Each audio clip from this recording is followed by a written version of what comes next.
Hello mga kaabyan. Abyan and heligaynon mga langga means kaibigan. Kaya ang itatawag ko nga sa inyo mga langga ay mga kaabyan na. And for today ganap nga mga kaabyan, another day, another story na naman ng ating munting tindahan. And for today ganap nga mga kaabyan, late upload na naman tayo.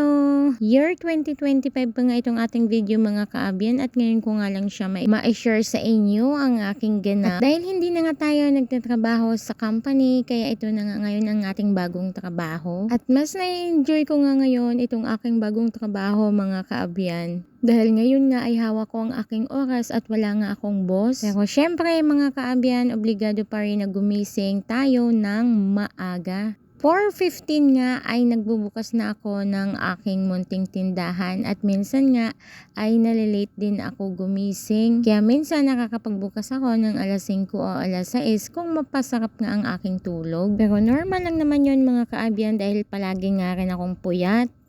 Kaya minsan nalilate din talaga ako ng gising. At dahil hawak ko nga ang aking oras mga kaabyan, kaya hindi nga ako mapapagalitan kahit late nga ako gumising. Pero minsan lang naman yon mangyari mga kaabyan, dahil palagi naman ako nakakagising sa aking alarm na alas 4. At sa mga oras nga na yan ay namili nga ako at pagkadating ko nga sa bahay ay ito nga rin yung aking ginawa. Naglagay na nga rin ako ng mga presyo dyan. Bawat paninda ko nga mga kaabyan ay nilalagyan ko nga ng presyo.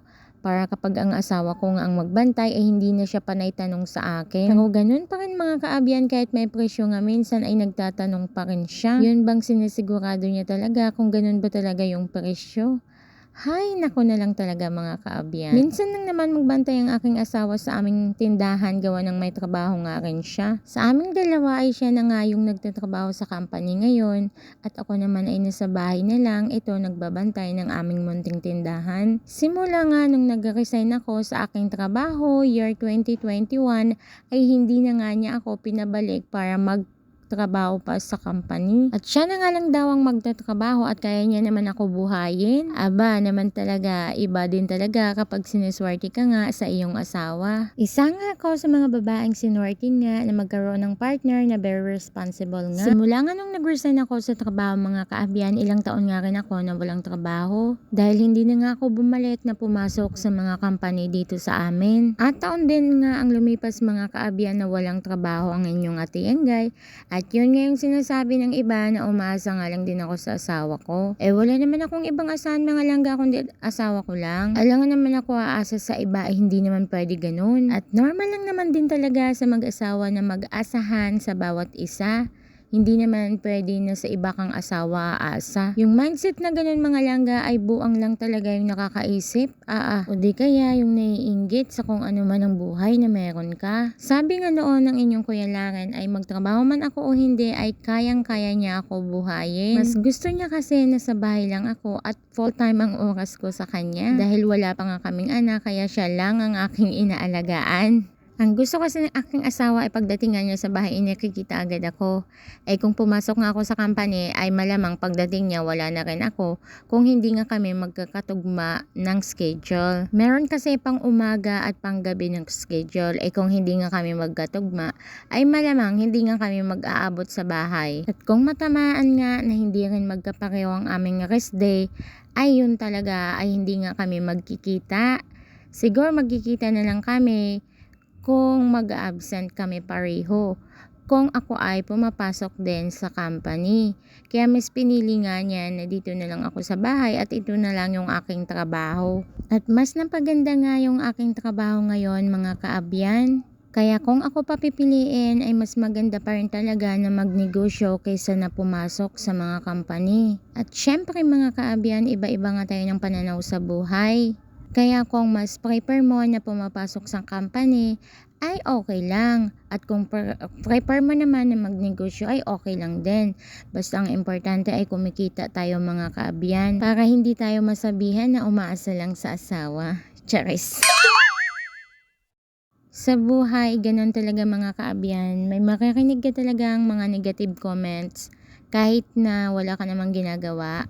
Ganun pa man, yung mga nakarinig mong mga negative comments ay gawin mo yung motivation para mas lalo pang galingan, mas lalo pang sipagan at ipakita sa kanila na yung taong minamaliit nila ay mayroong kakayahan na magtagumpay sa buhay, na walang inaapakan at pinapakialaman na tao.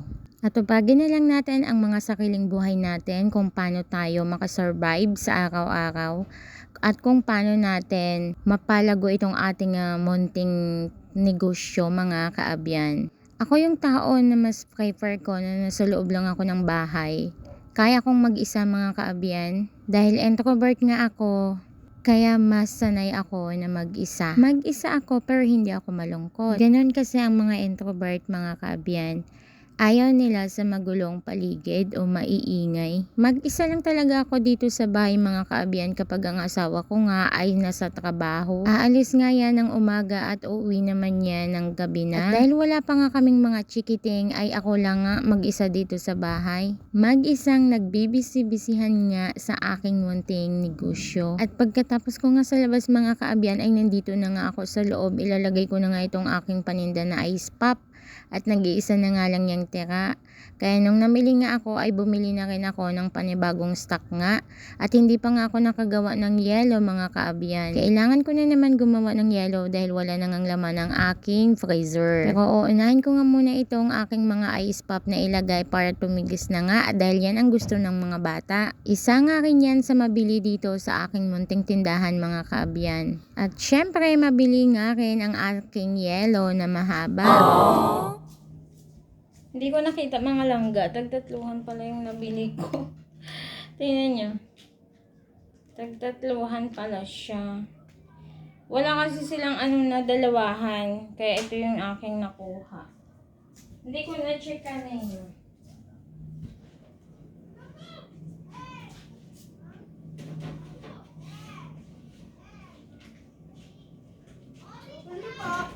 Ano yan? Glass orange. Ilan? Isa.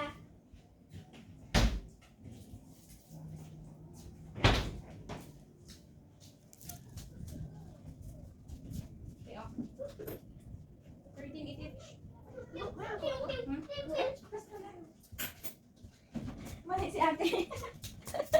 Bakit pinit-mid kaya?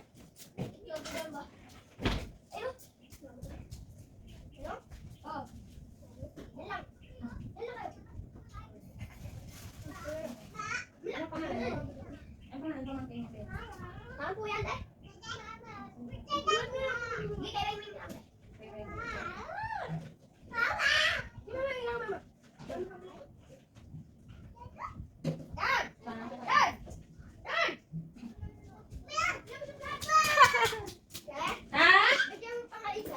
Ano, orange?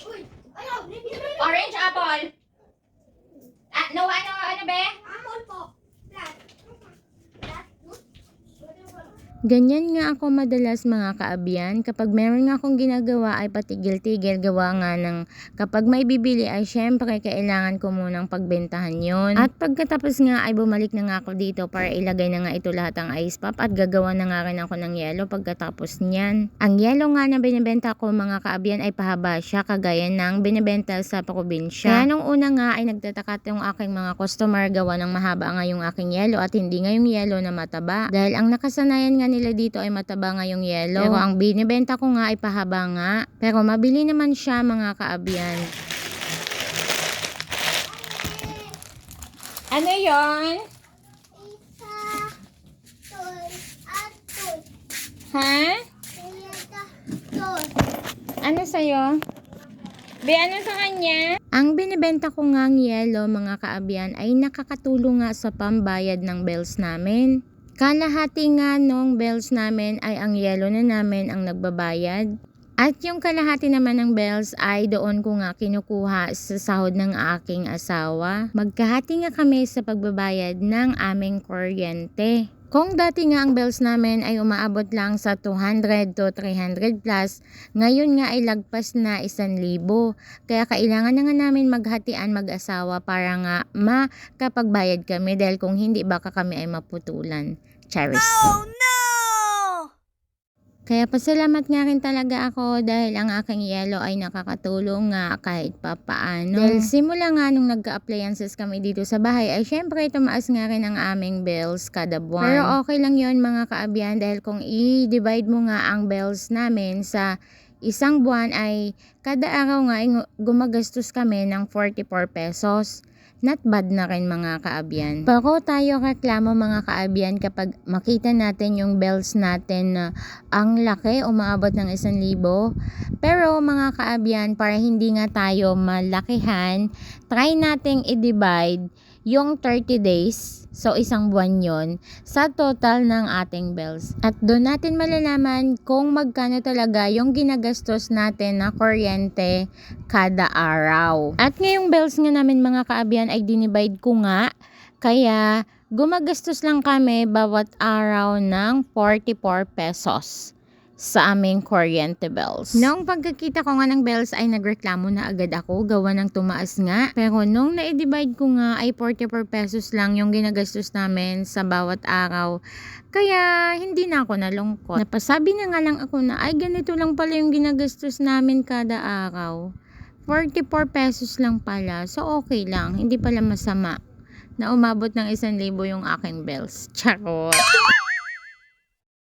At yun na nga mga kaabyan, sa mga oras nga na yan ay patapos na nga ako mag-display ng aking mga bagong nabili ng mga paninda. At malapit nga rin dito ang aking binibilhan yan mga kaabyan.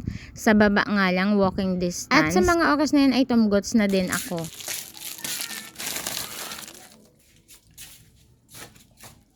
Tumgots na ako mga langga. Kakain muna ako. Nahilab na yung aking tiyan. Mag-i-eat muna ako mga langga. At mag-edit muna ako ng video kasi ang tagal ko nang walang upload. Ang dami nang nakastock and full storage na naman ang aking cellphone. So mag-edit ako mamaya mga langga para maka-upload ako ulit ng aming mga ganapings sa buhay. Hanggang dito na lang muna mga palangga. Hanggang sa muli. Bye! Be good always. Bye! Madumi yung kamay ko. Malay ka po. Bye!